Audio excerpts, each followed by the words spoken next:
Olá, meus queridos, sejam muito bem-vindos à nossa celebração de Páscoa. Ainda dá tempo de você convidar aqueles que estão na sua casa, perto de você, e chamar outros, para que a gente possa ter um tempo de adoração e alimento espiritual para a glória do Senhor. Sejam muito bem-vindos e vamos juntos celebrar e receber alimento do alto. Deus os abençoe grandemente. Olá, irmãos, sejam bem-vindos ao nosso período de louvor. Convido você a louvar com muita alegria ao nosso Deus, que é um Deus eterno e renova as nossas forças. Amém?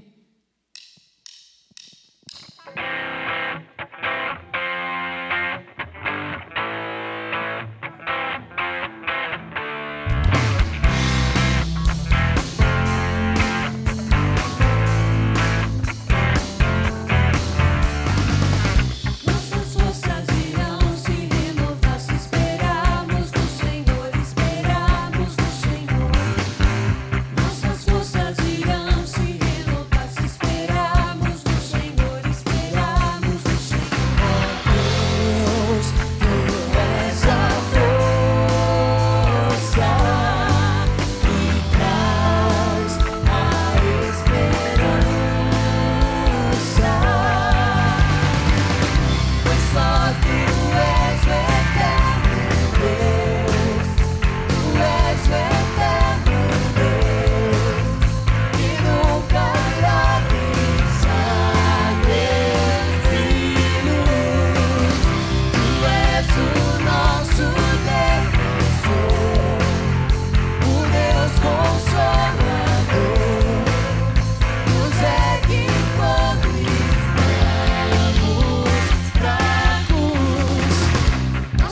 Jesus, eu preciso de ti.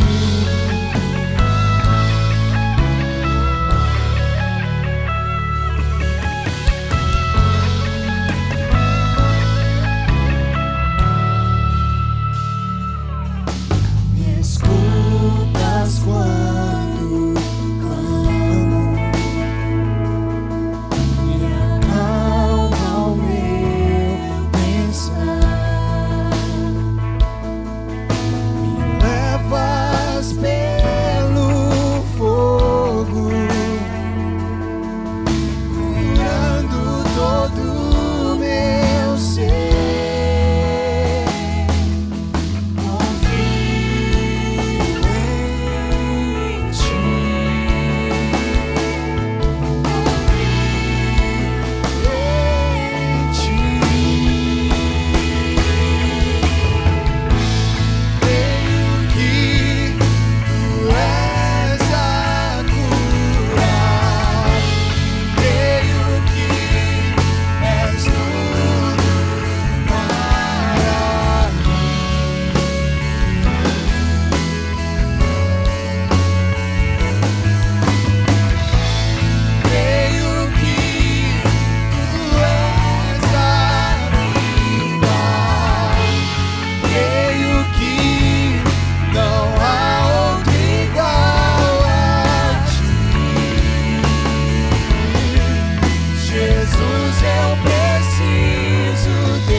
Nada é impossível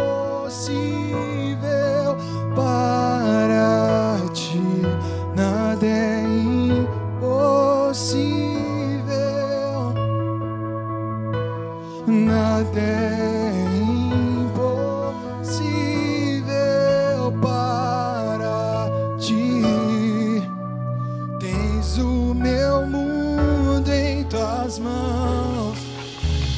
Nada é impossível para ti, nada é impossível, nada é impossível para ti. Tens o meu mundo em tuas mãos. Nada é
Bendito Rei de Israel, vem em nome do Senhor.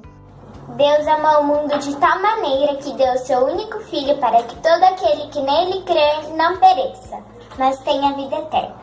Eu sou a ressurreição e a vida. Aquele que crê em mim, ainda que morra, viverá. Pão da vida, aquele que vem a mim nunca terá fome, e aquele que crê em mim nunca terá sede. Eu sou a luz do mundo, e quem me segue nunca andará em trevas, mas terá a luz da vida. João 8:12. Veja, é o Cordeiro de Deus que tira o pecado do mundo. Eu sou o bom pastor dá sua vida pelas ovelhas. Seja a atitude de vocês a mesma de Cristo Jesus, que mesmo sendo Deus, não considerou que o ser igual a Deus era algo que devia apegar-se, mas esvaziou-se a si mesmo, vindo a ser servo e tornou-se semelhante aos homens. Digno é o Cordeiro que foi morto de receber poder, riqueza, sabedoria, força, honra, glória e louvor. Foi na cruz que o Cordeiro triunfou sobre o pecado. Ele se fez pecado. Ele se tornou nosso representante, nosso substituto. Ele tomou sobre si o nosso pecado. Ele foi transpassado pelas nossas transgressões. Para sermos salvos do pecado, Deus fez a maior transação do universo. Ele transferiu para a conta de Cristo a nossa dívida, o nosso pecado, e depositou em nossa conta a infinita justiça de Cristo. Alegrai-vos, irmãos, em dias maus somos o povo que canta a vitória sobre a morte. Ele é digno, Deus seja louvado por tão gloriosa salvação.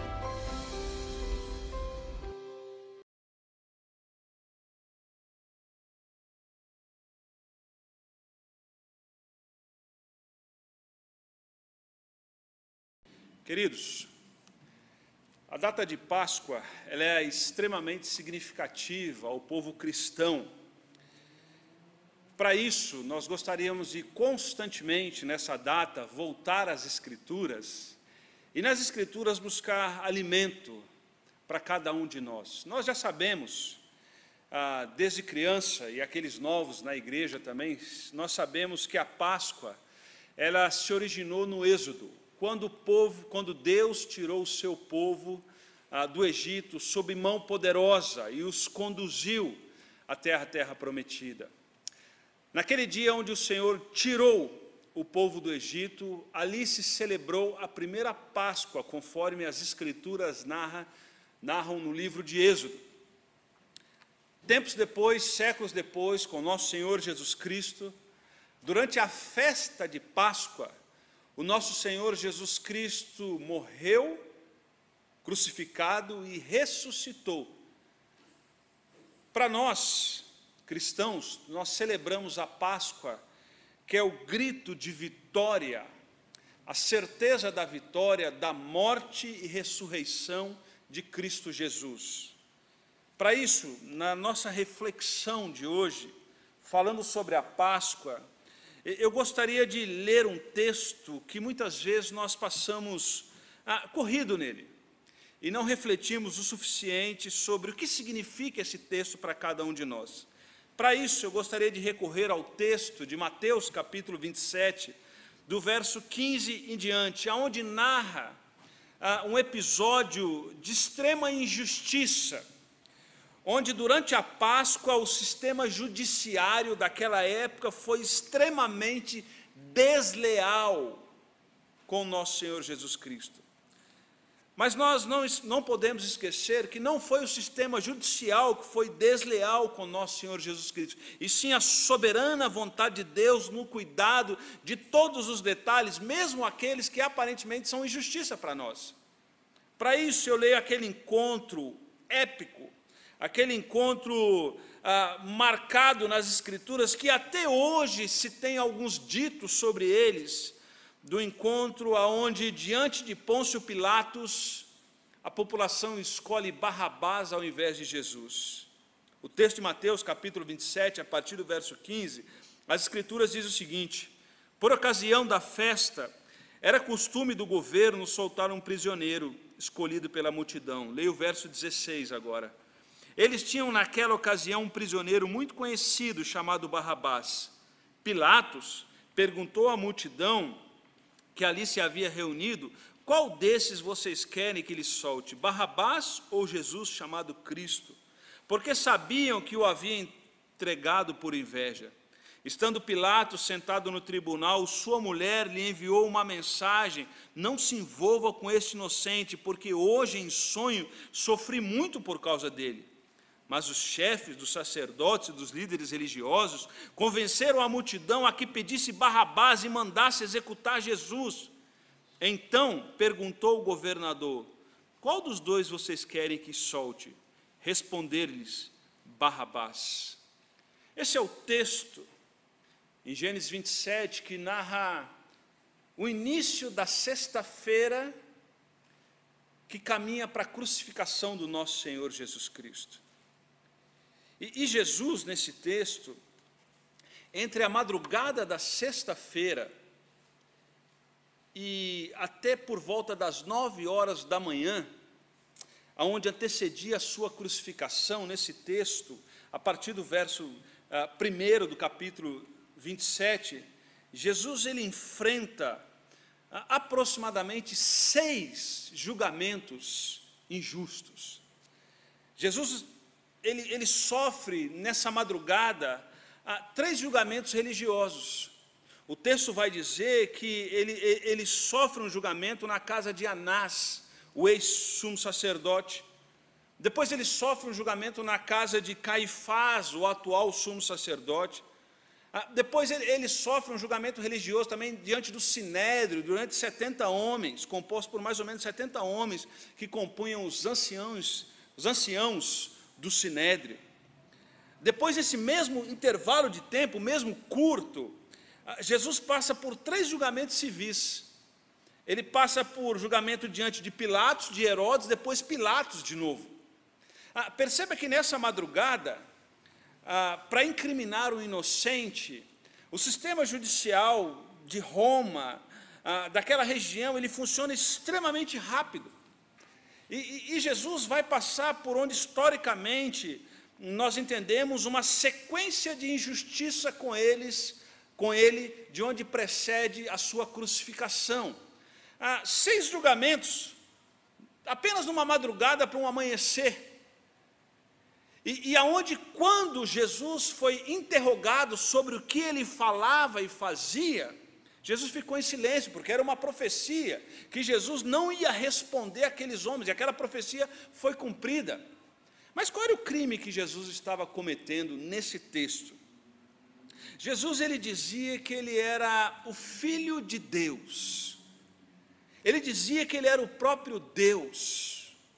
E quando Jesus ele entra ali em Jerusalém, onde o povo o aclama, montado numa jumentinha, mantos e palmas espalhando, estava ali, o povo grita: Hosana, aquele que vem em nome de Jesus. E há uma profecia ali se cumprindo, onde dizia: se vocês não o reconhecerem como Messias, as pedras vão reconhecer, as pedras vão clamar. Tudo aquilo que está acontecendo no ministério de Jesus suscita nos líderes religiosos inveja, suscita nos líderes religiosos a cegueira das profecias ditas pelos profetas no Antigo Testamento da vinda do Messias. E de alguma maneira Jesus ele está dizendo que ele é rei sobre Israel.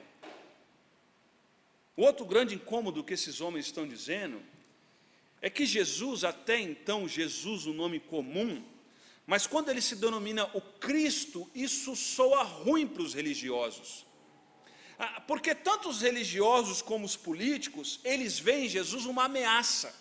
Porque alguém que sai de uma região pobre da Galileia, e de repente esse homem com um discurso aparentemente subversivo, esse homem começa a trazer a multidão para perto dele.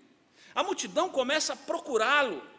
A multidão vai ver os seus milagres, e ele vai de alguma maneira contra o sistema.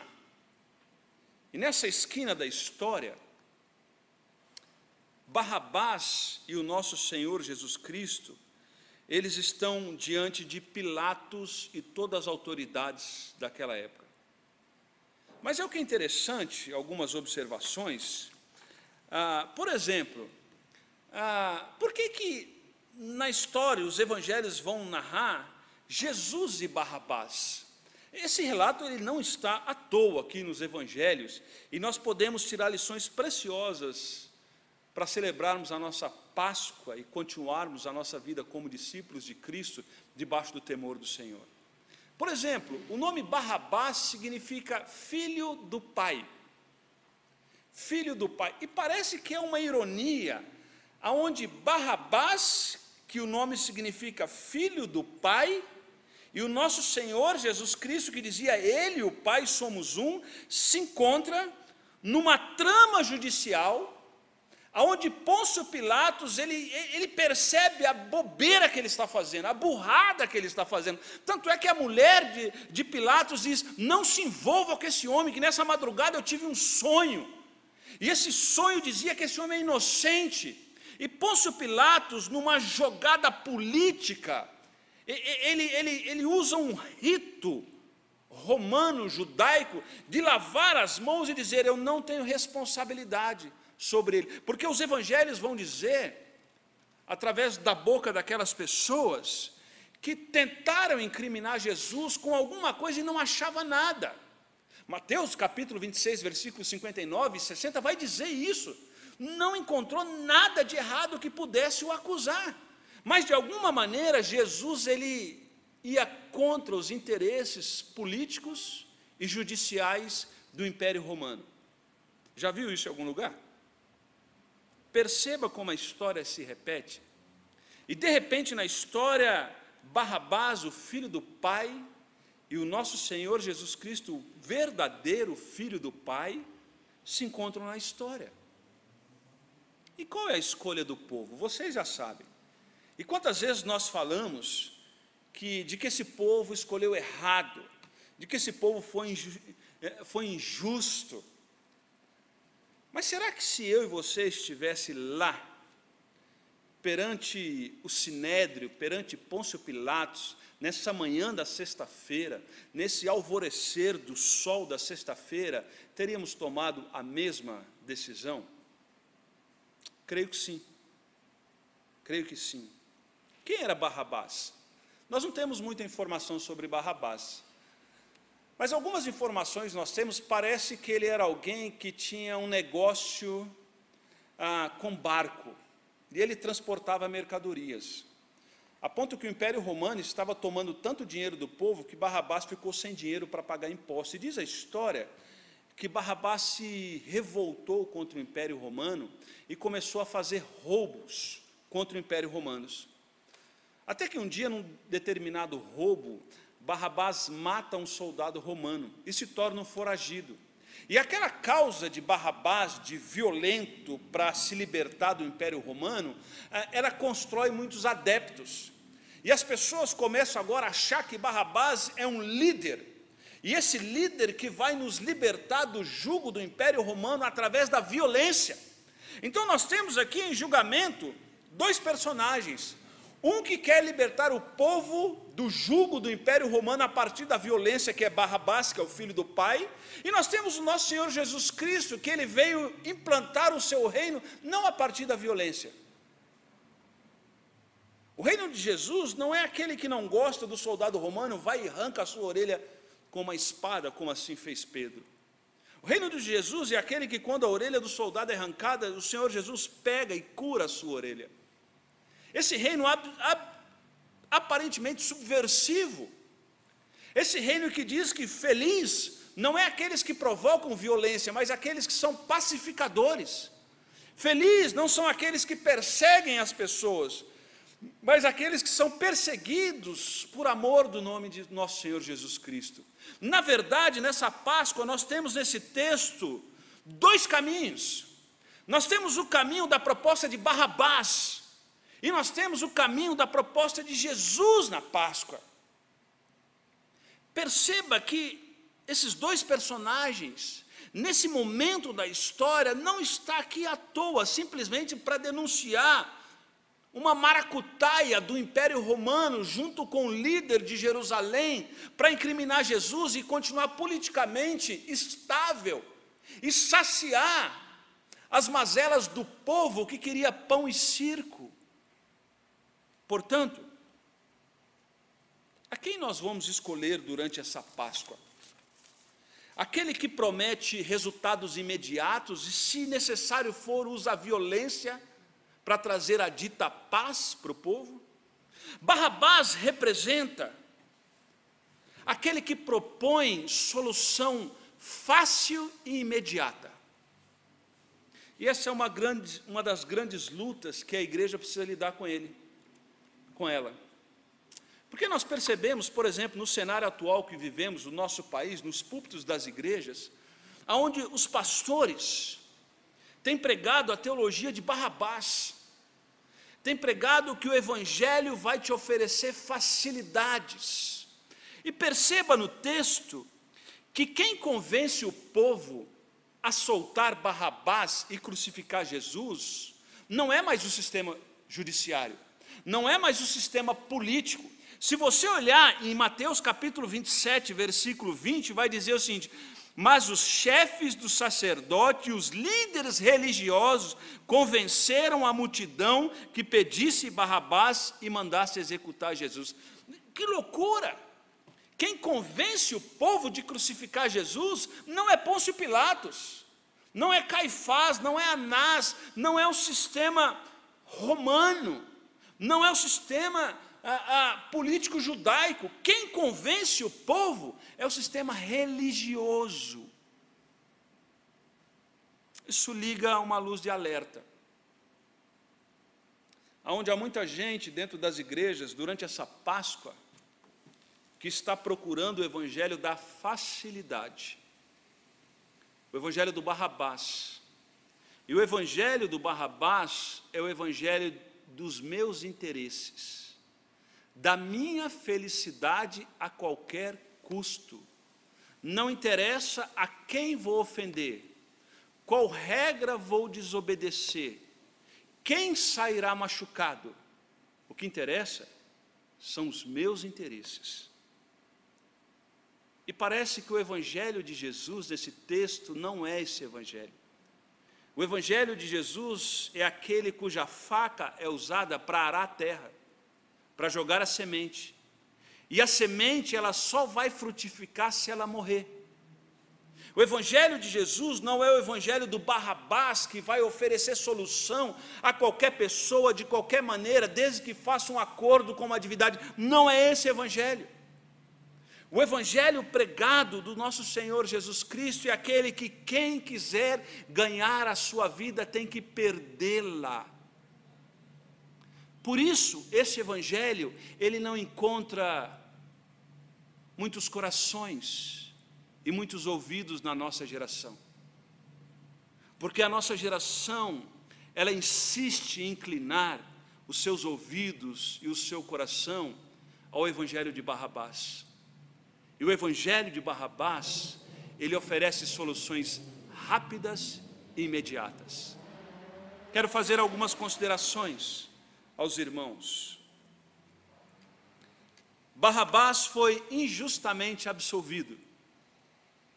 Jesus Cristo foi condenado injustamente. Isso me chama a atenção, que mesmo diante das injustiças da vida, o nosso Senhor Deus continua com os seus planos, e como diz Jó, nenhum dos seus planos pode ser frustrado. Perceba no texto que está muito claro para cada um de nós que Barrabás foi liberto injustamente. Ali naquela região, naquela época, o que imperava era a injustiça. O poder judiciário, ele existia para provocar injustiça e defender os seus próprios direitos, os seus próprios interesses. Já viram isso em algum lugar, meus irmãos? Eu acho que é novidade para a gente. Mas perceba nesse texto, que mesmo diante das injustiças, Jesus, ele é morto e crucificado na Páscoa, não pela injustiça dos homens, mas pelo plano soberano de Deus, desde a eternidade, do qual Jesus era o Cordeiro de Deus que tirava o pecado do mundo. Isso nos ensina que mesmo diante das aparentes injustiças que eu e você vivemos, nós podemos descansar no Senhor, porque Deus não perdeu o controle da história. Deus continua governando a história. Mesmo quando as coisas parecem no nosso país, na nossa casa ou até dentro da igreja, vazar pelos vãos dos nossos dedos, das mãos de Deus não vazou nada. Deus continua soberano.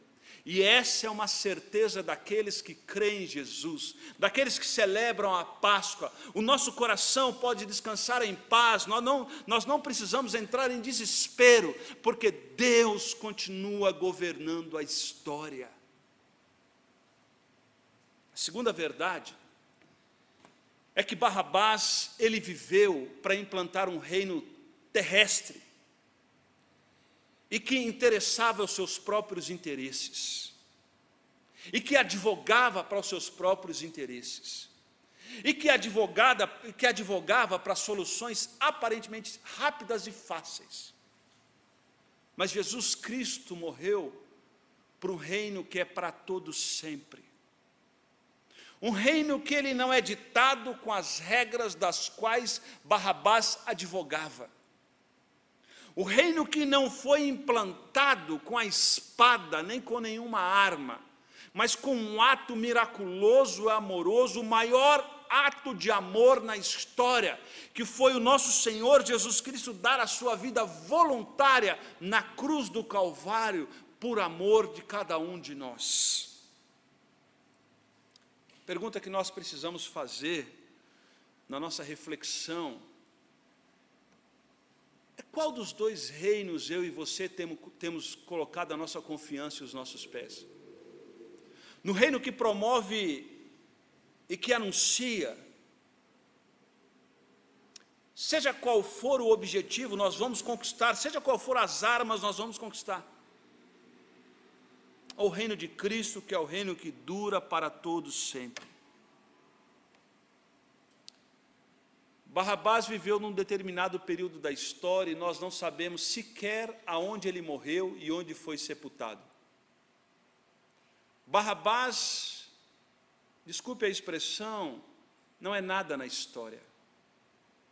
Barrabás sequer é lembrado porque as Escrituras citam Barrabás. Mas aquele que foi injustiçado, aquele que implantou um reino que dura para todo sempre, aquele que foi colocado na cruz, aparentemente, injustamente por aqueles homens durante a Páscoa, o nome dele é lembrado para todos sempre. Ele vive para todos sempre. Eu e você somos frutos desse reino. Barrabás desapareceu de cena, mas Jesus vive para todos sempre. Essa é a nossa reflexão. Qual domínio queremos sobre nós? O reino de Barrabás? Mas eu não estou falando de um reino de Barrabás da porta da igreja para fora, é da porta da igreja para dentro também. Eu e você vivemos uma geração na igreja, da qual eu tenho repetido diversas vezes, que nós precisamos reevangelizar os evangélicos. Porque o que nós percebemos sendo ensinado nos púlpitos é o evangelho de Barrabás. É o evangelho de tomar tudo rápido, na marra, se possível for na briga, para ter resultados imediatos. Mas Barrabás desapareceu da história. Mas Jesus causou o maior impacto que um homem poderia causar na história da humanidade. E 2021 anos depois, nós celebramos a vida do Cristo, a morte e a ressurreição, e celebramos a vida do Cristo voluntariamente, por convicções que temos dentro do nosso coração, em volta de nós, convicções essas do passado, do presente e pela fé do futuro. Nós precisamos fazer a nossa escolha. A partir dessas três verdades, eu gostaria de sugerir aos irmãos que celebrássemos a Páscoa, a morte e a ressurreição de Cristo Jesus, sabendo que esse relato está escrito nas Escrituras, primeiro, para trazer calma ao nosso coração. Porque nós sabemos que os tremores da vida, os terremotos de problemas que nós vivemos, nós sabemos que tudo isso, num determinado período da nossa vida e da história, vai contribuir para o bem daqueles que amam a Deus, daqueles que não professam a religião de Barrabás, mas sim a de Jesus. As pessoas até juravam em nome de Deus, tanto é que no texto de Mateus, capítulo 27, aqueles homens vão dizer em público: se nós escolhemos errado, que o sangue dele recaia sobre nós. Mal eles sabiam o que estavam falando, porque eles estavam cegos, eles foram ludibriados pelos líderes religiosos, conforme o texto diz. Mas eu não preciso ter medo, meu coração pode ficar em calma, pode ficar calmo, porque mesmo diante das injustiças, eu preciso levantar a minha voz, eu não posso me conformar, mas o meu coração precisa ficar calmo, porque mesmo diante das adversidades, um determinado dia, numa determinada hora, num determinado período no espaço, todas essas coisas hão de contribuir para o bem daqueles que amam a Deus. Portanto, o meu coração pode ficar em paz, calmo. Mas não só isso também, olhando para o texto, o meu coração na morte e ressurreição de Jesus durante essa Páscoa, o meu coração pode encher de coragem, porque eu tenho a certeza de que nem a morte, nem a vida, nem coisa alguma é capaz de me separar do amor de Deus. Nesse texto, nenhum conchavo político, nenhum conchavo religioso foi capaz de frustrar os planos de Deus. Jesus não respondeu àquelas autoridades, não é porque ele não tinha o que responder, porque ele sabia que ele não precisava se justificar, porque Deus o Pai tinha controle soberano de tudo, então ele enfrenta aquela morte com coragem. Eu e você podemos enfrentar as nossas tribulações com coragem, porque as Escrituras dizem que nada pode nos separar do amor que está em Cristo Jesus, nosso Senhor. Mas também, se o meu coração enche de calma, se a minha alma é alimentada com coragem, a minha vida pode alimentar no Senhor, com esse texto da morte e ressurreição de Cristo Jesus nessa Páscoa, o meu coração pode encher de confiança. Confiança porque temos certeza de que a palavra de Deus nunca volta vazia. Tudo que a palavra diz é confiável. Perceba que, quando Jesus não disse nada, ele estava citando uma profecia de Isaías. A palavra de Isaías estava se cumprindo em Jesus, porque a palavra é verdadeira. Portanto, o meu coração, ele pode se encher de confiança, porque as Escrituras diz, o nosso Senhor Jesus diz, quando deu a grande comissão aos seus discípulos, que Ele estaria conosco todos os dias. Todos os dias. Então, diante do cenário que nós vivemos, diante do texto que acabamos de ler, diante da reflexão que tivemos, nosso coração pode se acalmar, porque Deus tem controle de tudo. Nosso coração pode encher de coragem para enfrentar o dia a dia, as lutas e as injustiças, no poder do Senhor, porque nada pode me separar do amor de Deus. Mas quando eu deito, quando eu coloco a minha cabeça sobre o travesseiro, eu posso me alimentar com confiança, porque tenho a plena certeza de que o nosso Senhor Jesus Cristo, que deu a sua vida voluntariamente naquela Páscoa, morreu e ressuscitou, Ele é digno de confiança. E Ele vai continuar cuidando de cada um de nós. Qual é a sua decisão? Cristo ou Barrabás? Vamos orar. Senhor, te agradecemos, porque nessa Páscoa nós podemos celebrar a morte e ressurreição do Senhor. Nós continuamos clamando ao Senhor, que a Tua palavra nos acalme, nos encha de coragem, e nos dê confiança para que possamos viver cada dia para a glória do Senhor. Cuida dos meus irmãos, ó Pai. Cuida da sua igreja. E nós pedimos que o amor de Deus, que a graça do nosso Senhor Jesus Cristo e a consolação do Espírito Santo habite em cada irmão em Cristo, hoje e para todo sempre. Em nome de Jesus. Amém.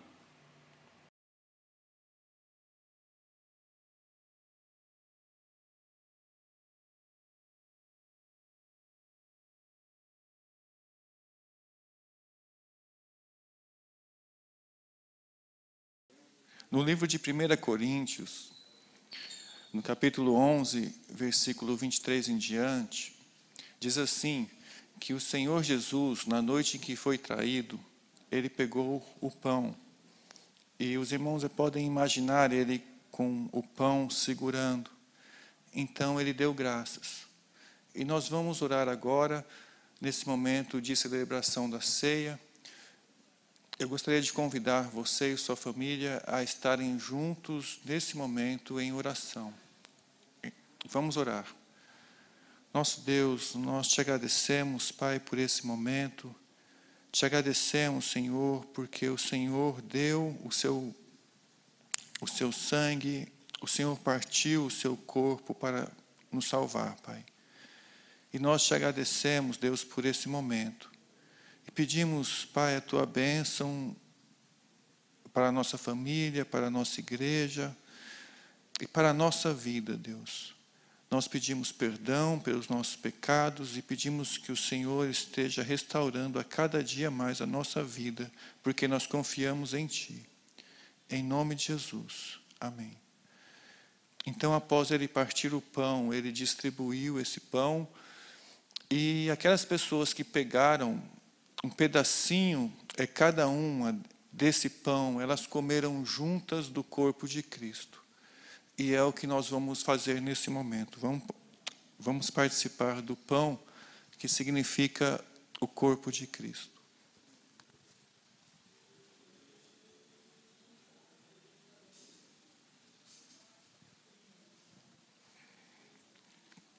Diz assim o texto: do mesmo modo, depois da ceia, ele pegou o cálice, dizendo: esse é o cálice da nova aliança do meu sangue. E disse assim: façam isso todas as vezes que o beberem em memória de mim. Então, nesse momento, nós vamos participar juntos do cálice, em memória de Cristo Jesus, do que Ele fez por nós, do sangue que Ele verteu na cruz, em memória do seu sacrifício. E nesse domingo, dia de Páscoa, é especial nós, mais uma vez, lembrarmos disso, lembrando que Ele ressuscitou e que, através do seu sangue, nós temos vida e vida eterna. Vamos participar juntos do cálice.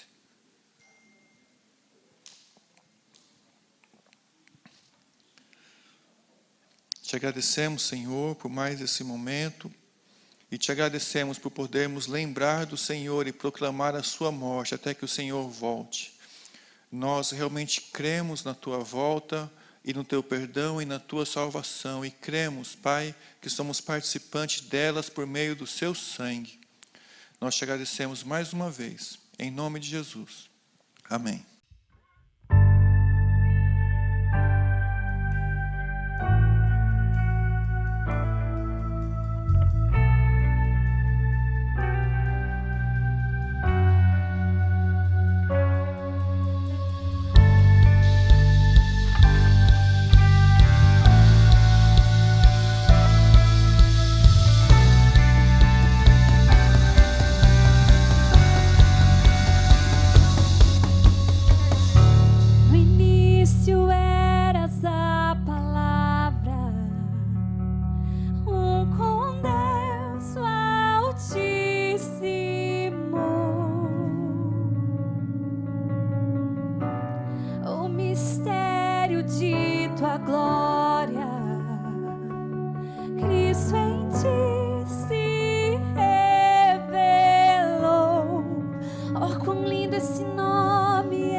quão maravilhoso é o nome de Jesus.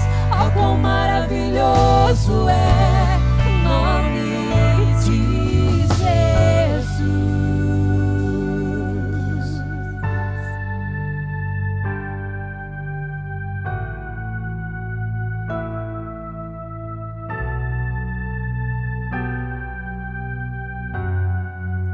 A morte venceste, o véu tu rompeste, a tumba vazia agora está. Os céus te adoram, proclamam tua glória, pois ressuscitaste, vivo estás. És invencível, inigualável, hoje pra sempre reinarás. Teu é o reino, tu é a glória, acima de todo nome está. Poderoso esse nome é, poderoso esse nome é, o nome de Jesus. Poderoso esse nome é, mais forte que tudo é. Poderoso esse nome é, o nome de Jesus. És invencível, inigualável, hoje pra sempre reinarás. Teu é o reino, tu é a glória, acima de todo nome está. Poderoso esse nome é, poderoso esse nome é, o nome de Jesus. Poderoso esse nome é, mais forte que tudo é. Poderoso esse nome é, o nome de Jesus. Poderoso esse nome é, o nome de Jesus. Poderoso esse nome é, nome de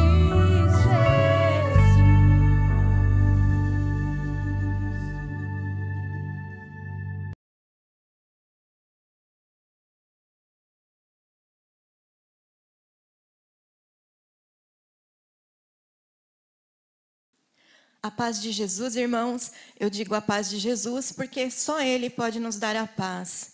Eu gostaria de convidar vocês agora, neste momento, para participar conosco neste momento de gratidão a Deus, também contribuindo com seus dízimos e ofertas, porque isso é bom para a casa de Deus, para todos os irmãos, e Deus se agrada muito disso.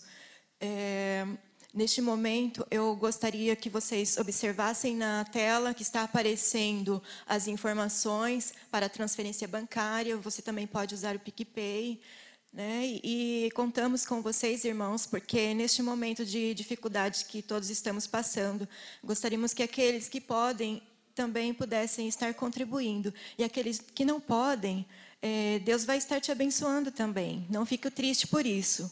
E nós vamos orar neste momento para agradecer a Deus.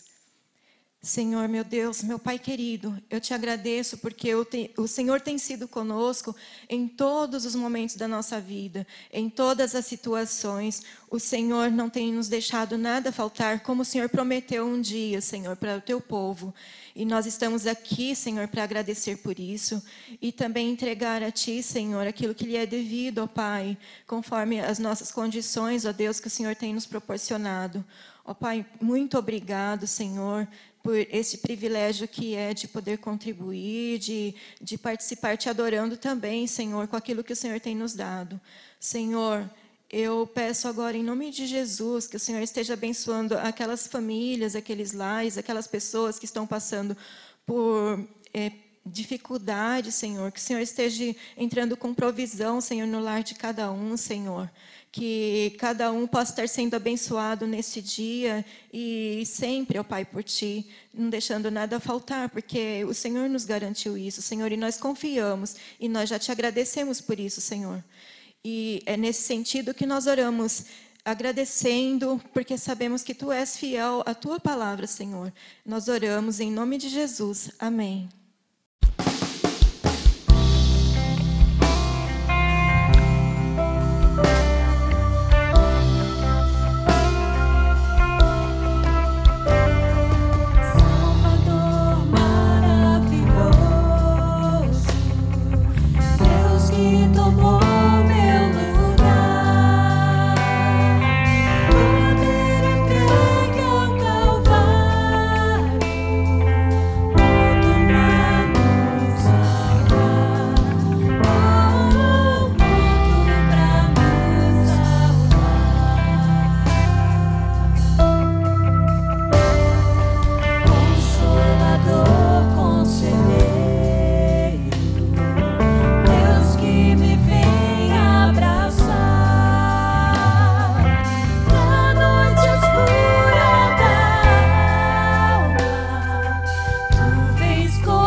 Os cultos online continuam até 11 de abril aos domingos, 18 horas. A programação de jovens e adolescentes continua online aos sábados.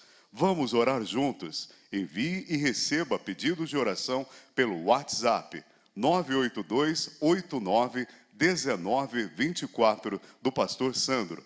A apresentação de Páscoa das crianças será realizada no retorno da programação presencial.